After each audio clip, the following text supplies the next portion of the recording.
Hello, hope you're doing well. You may have heard about some rumors about a possible capital campaign, and so I wanted to go ahead and make this video to address those rumors and let you know what we've been planning and what we're hoping to do. So I got my notes because we have a lot of information to cover. But with this video, I'd like to lay out a case for a potential capital campaign to be run next year, and a video like this is certainly not ideal. It's better to do this in person, but we are constrained by time. And so that timing I would like to address. Why now or why next year? The biggest reason we're considering campaign for 2024 is because the Diocese of Charlotte is going to be building a new cathedral. We currently have the nation's smallest cathedral, and so they've announced to pastors that a few years from now, they will begin a diocesan-wide capital campaign to help finance the construction of a new cathedral. And they said, if you would like to do a capital campaign, there's still time. Let the diocese know by the end of 2023. And if you're given a green light to move forward, you can run a campaign in 2024 and then be collecting on that campaign a couple of years thereafter. But then there will be a freeze on parochial capital campaigns to either 2031 or 2032. And so with the choice of either doing something next year or waiting potentially until 2032, I thought it advisable to at least pursue and explore this possibility. Furthermore, look, I'm here and I'm willing to and able to do this work. You may have seen the capital campaign that we ran up in Highlands in 2022 for a new church, and we raised over $8.5 million in pledges and promises. And that happens actually to be a diocesan record for a single campaign by a single parish. And so, of course, a big part of that is where we are. But at any rate, these things are still fresh in my mind. I feel very much capable of doing another. And to be perfectly honest, I'm a little bit selfish in this as well, because I've really grown to love living out here, and it's very difficult for them to transfer priests if he's building stuff. So I just need to keep building things. Lastly, in terms of timing, this is really not out of the blue, but it's been the fruit of work that we've been doing the better part of 2023, namely pastoral planning. So we're actually part of the first group of parishes to be run through a new program by the diocese. So the diocese is helping to facilitate parishes to do some self-evaluation, to kind of determine needs, current and projected, to have set goals and to help achieve those goals. And so we're part of this first group of parishes to go through this process. So we've been pastorally planning actually for some time. You may recall a survey that was emailed out to you as part of that. And one of the fruits of this pastoral planning was to identify our needs, both current and projected. And so at any rate, I want to share with you now just those needs that we discovered as a group. First of all, hardly anybody knows where our offices are, and it's kind of hard to explain. And I have to explain, oh, you got to go through the church and through the social hall and up the stairwell, etc. And so having visible and accessible offices for myself, for the secretary, etc., is very much a need. Also, our outdoor seating, it's a nice area, but it's actually not too terribly large. One of the reasons why folks come to the mountains is to be able to enjoy the outdoors, especially in the summer. And so when we have events, unfortunately, the outdoor seating is not too terribly large. And also, it's not covered. So that idea of being able to have events that are at least partially outside that are covered from the rain is an identifiable need. Let's go on inside. So I'm sure you've seen our social hall. And this is a definite current need that is felt because whenever we have events, feast day, etc., and we want to have an actual feast, thereafter we have our events here in our social hall, which is very well appointed. It's just that it's very small. and almost always we are overflowing out of here, such that people are sitting outside and not connected with everybody else. And that's if it's not raining. If it's raining, it's just a big problem. So this is definitely a felt need. We're going to go upstairs now, and you will see the maze that I tell people about in trying to give instructions on how to find our offices.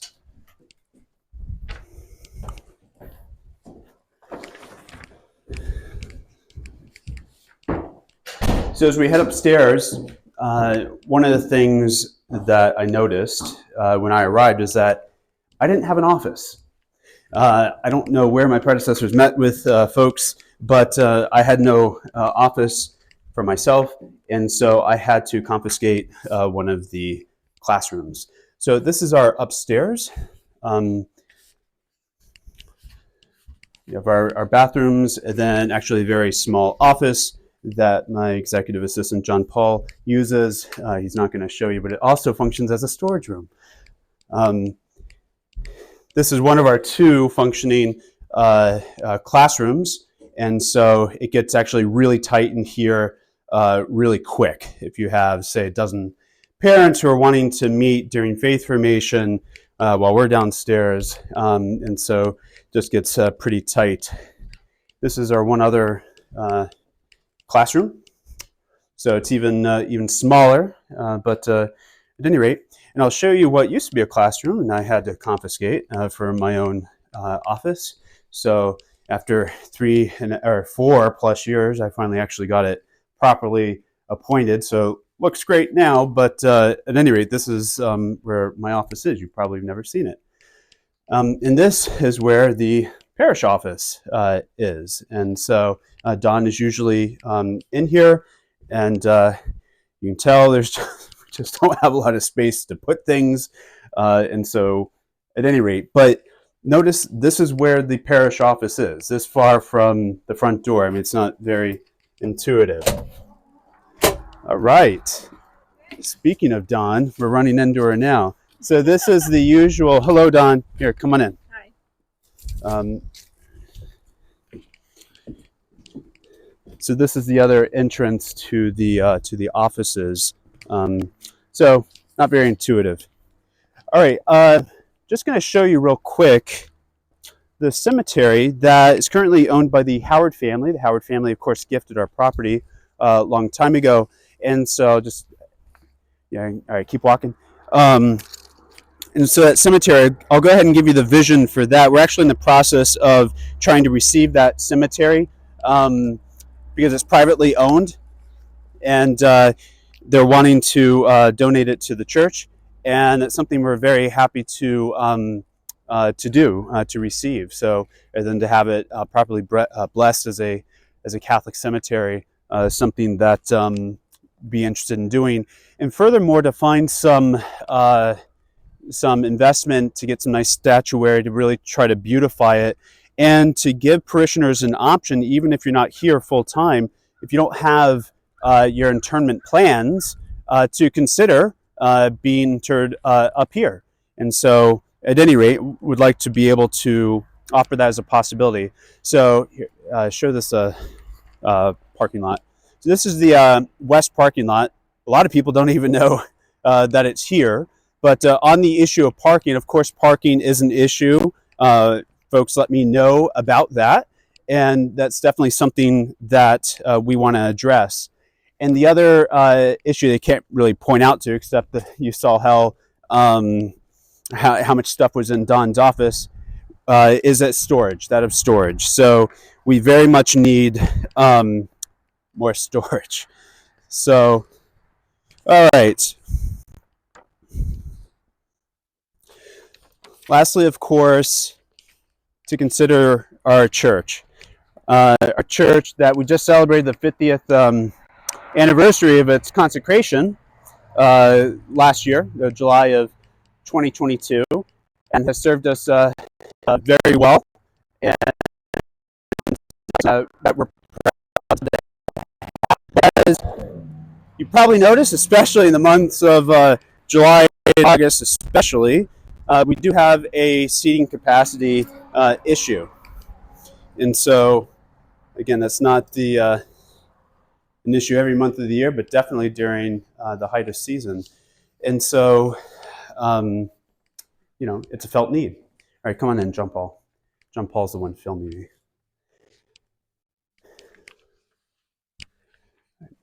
So there are a lot of aspects about this building that I appreciate a lot, especially like the ceiling. It's very handsome.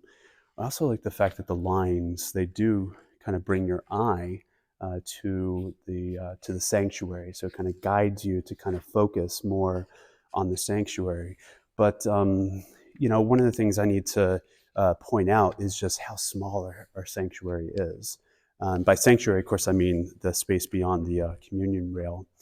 And it's tight. And as we've grown a altar server program, et cetera, we've felt that space.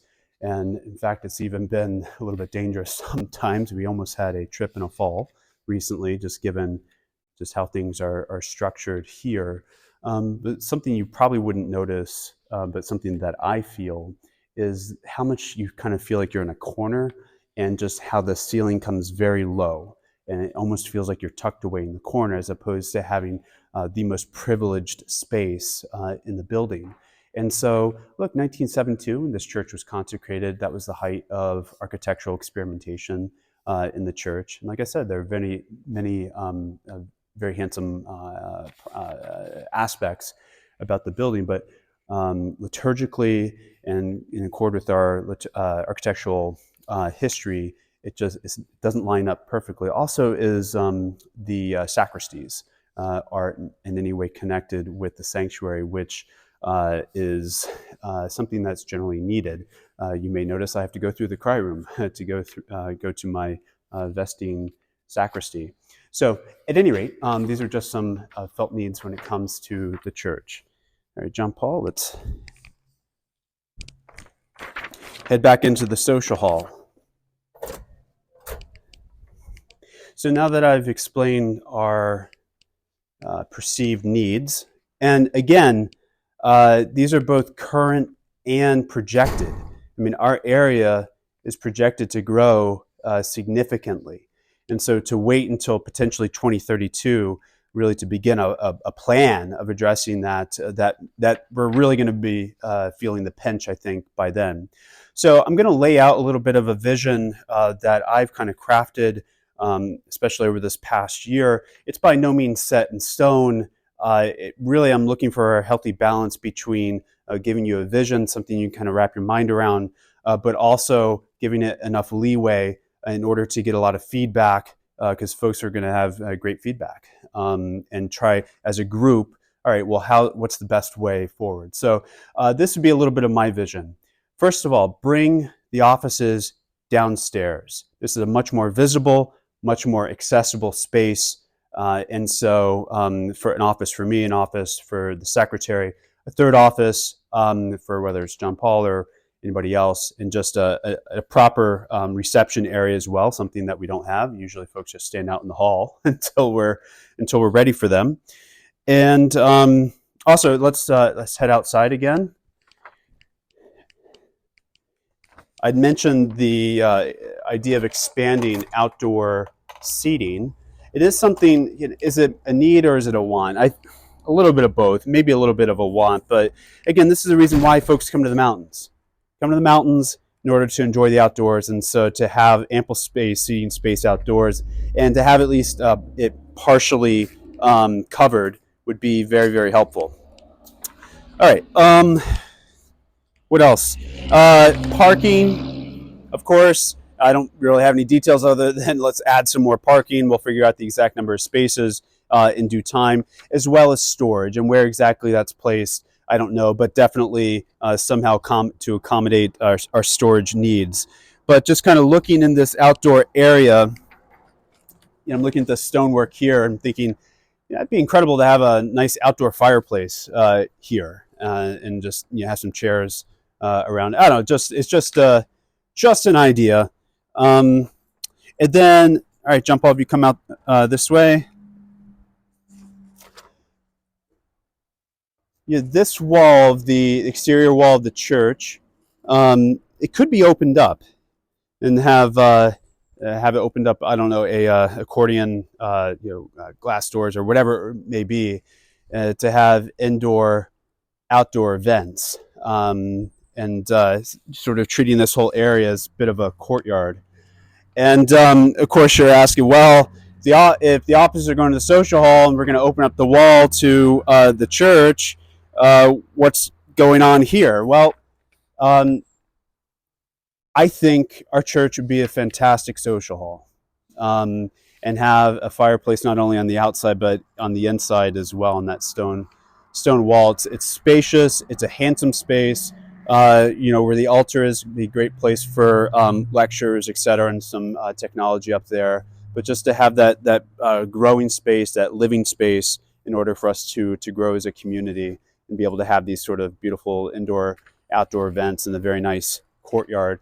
And the biggest question, obviously, is what happens to the church, or what happens in terms of our need for a church, and that would be that of building a new church. A church that would be larger than our current one to accommodate current and projected needs. Placement of which, not exactly sure. It would be good to try to tie these buildings together and again create kind of a common courtyard space. But a lot of work has to be done as a result of just considering the land, etc. And so, look, this is by no means again set in stone. Very much, I look forward to receiving feedback, and this has to be very much a dialogue. And I learned this in Highlands with the campaign up in Highlands, that you got to set a vision, but also at the same time be ready to receive feedback and to build support. Because if there's not broad support for a project campaign as large as this, and it just ain't happening. So at any rate, I'm trying to give both a vision and flexibility to see what is our best plan moving forward. So speaking of plans, and actually, why don't we walk back into the church? Some things are already underway. I mentioned the pastoral planning and that whole process, but also a result of the pastoral planning, we met with the diocese, and we have been given a green light to move forward with a capital campaign next year if we so desire. We are able to put forward a case. That's not, again, set in stone. It's just that we now have that option, because remember, the diocese said that any parish has to let the diocese know by the end of 2023 if they would like to do a capital campaign. So we've been able to get that green lit. And I didn't want that window to close. And also part of that is that we did hire an architectural firm, the same group that I've used up in Highlands for this campaign, for site planning, for them really to kind of get a sense of our property here, and get a sense of what would be possible in terms of vehicular movement and flow, possible placements for a new church if that's the direction we wish to go. I mean, just what is a good comprehensive plan for the best way to use our property. So they've already set their hand on the plow for that and started giving us some really good ideas. Secondly is that of a feasibility study. We have hired a firm, the same firm that, again, I used up in Highlands. It's really mostly the same team. And given the fact that the campaign up in Highlands has been so successful, it gives me even more confidence in this team and in a potential campaign. But we've hired a firm to do a feasibility study in order to take a look. Is a project like this feasible? And so they will be conducting that study probably January into March or April. And unfortunately, it's going to be when folks are at their other home, but they're going to be able to get it done nonetheless. So we thought it'd be good to have an independent firm kind of put their mind to this to see whether or not this is feasible. Let's head on inside. These blessed trucks on 64. God bless you all. Okay. What else? This was also the firm that we used. They conducted our actual capital campaign. So there are two things. One is a feasibility study. The second is an actual capital campaign. And we were very happy with the campaign again in Highlands. They did a fantastic job, and so that doesn't mean that we have to use them again by any means, but it's a possibility. Lastly, the other last thing that's already put in motion is having schematic designs for that to be done as well, and alongside a feasibility study. Again, it being very much a dialogue um, with everybody and trying to get proper feedback, et cetera. So we thought it's worth us investing in that firm to at least give us some schematic designs and be able to wrap our mind around something concrete. So again, nothing set in stone. Really, it's a low resolution right now, but it will increase that resolution such that you'll be able to wrap your mind, all right, what exactly are we hoping to do as a community? So, but thus far, we've had great support, even though we haven't spoken to a lot of people, but folks generally are very, very supportive. In fact, we even potentially have a 7-figure gift already, which is fantastic. And we're left with a lot of gratitude for that. So just to kind of wrap up, last year was a big year for us. We became a big boy parish. And so I would like for us to build on that momentum, and given the time constraints with the cathedral and everything, I think the time is now. Let's not wait until potentially 2032. And again, I feel capable of doing this work with the great success in Highlands. I feel like that can be duplicated down here. And so, but I can't reiterate enough, this is not set in stone. I need to have buy-in from the community. So this is what this initial video is meant to do, at least to introduce you to what potentially we'll be doing.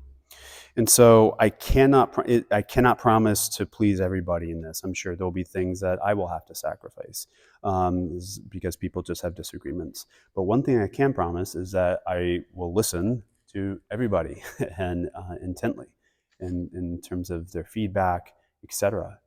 Because a number of times feedback is actually very solid and it only helps a plan become stronger. So that's one thing I certainly can promise. So that's it. I just, at this point, ask you, to wait until the feasibility study comes your way in whatever capacity, whether it be interviewed or surveyed or whatever. But in the meantime, to be praying for our community, the parish of St. Jude's. Please pray for me in particular to help shepherd and guide this parish and this effort. And the ultimate goal is to do God's will, to discern what does our Lord want us to do, and for us to do it faithfully. So that's the goal. It's what I hope we can do, and I'm sure it's what we will do. So at any rate, I hope you have a blessed Advent and a very Merry Christmas. Take care. God bless.